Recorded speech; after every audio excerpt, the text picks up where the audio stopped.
What's up, guys? Just got another build finished for tonight's event. This one is one of those NH70 dials that I have to cut out in the back, and they have specific posts where they mount to that movement, and then I backside lume it, and then I have to adhere that lume piece to the movement, and that lume piece is also adhered to the dial. So it's a fun process, to say the least. But this is in one of my, this is an 060. I don't remember if this is an 060 or 160 case. It basically is a 350 with with this area not cut out.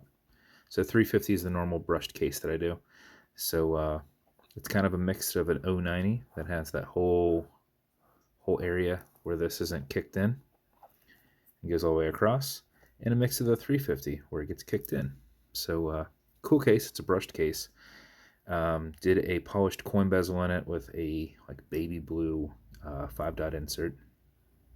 I did a set of white hands that have like a teal colored looking lume, but it looms exactly the same color as everything else, with a white seconds hand.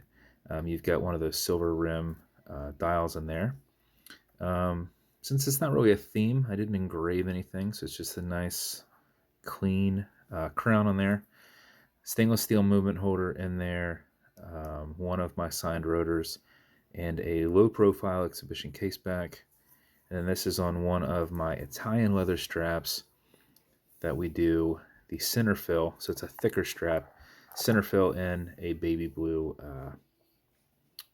it's like a teal / baby blue kind of mix, inlay and stitching. And it has a brushed buckle on here.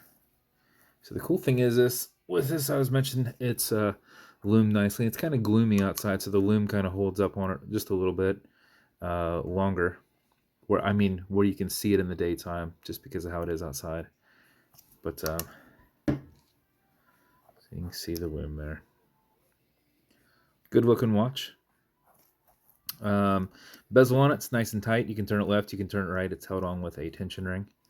Automatic mechanical, so you can wind it, you can wear it, you can put it in a watch winder. But if it's dead or you're not going to be very active, make sure you wind it just a little bit. And how you do that is you back the crown off the threads until you hear it and feel it clicking. At that point, you can wind, and wind is a turn that way. Turning it this way doesn't do anything, but it's a lot easier to keep your finger spacing. Just go back and forth, so you're not threading it back on. If you do it for 4 or 5 seconds before you put it on, even if you're not very active, you will keep time throughout the day. And if you do it for something closer to 15 seconds, you're going to max out that 31+ hour power reserve on it. You cannot overwind it, so don't worry about that. When you're happy with your winding, you'll pull it to the one and only click, and you can now set your time. It does not have a hacking movement, so it's going to keep going. You'll also notice you got a wobble crown that deflects lateral pressure from going into the stem and into the movement, so when you're pushing and prying on it, you're not putting any adverse pressure on anything. Okay, Google, what time is it? It's 5:35 p.m.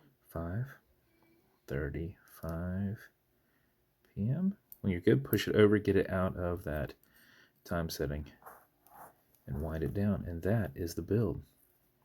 If it's going to you, congrats. It's a good looking watch. As with every build, it's going to come with matching beads. And what we did with these beads is these are also lume beads. As you can see,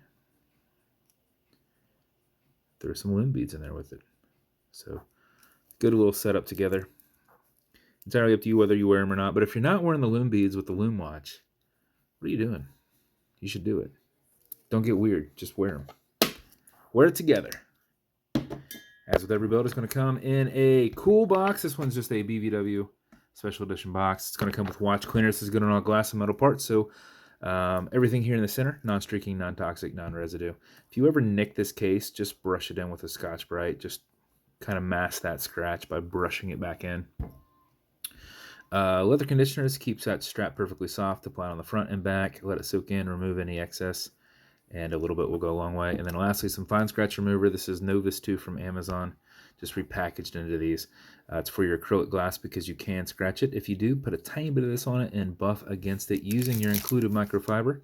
The scratches up and down, go left and right, filling that scratch, haze it, buff it out, and it should be gone. If it's not, let it solidify, come back 15, 20 minutes later, do it again. You just want to make sure you're not pulling out what you've already kind of layered in there. And that's the build. So like I said, if it's going to you, congrats. You got a kick-ass watch. Thank you for your support. I appreciate you. And if you want me to build you something custom and unique, reach out and I'll see what I can do. And if you want to continue to see videos like this, like and subscribe as I put them up all the time. Thanks, guys.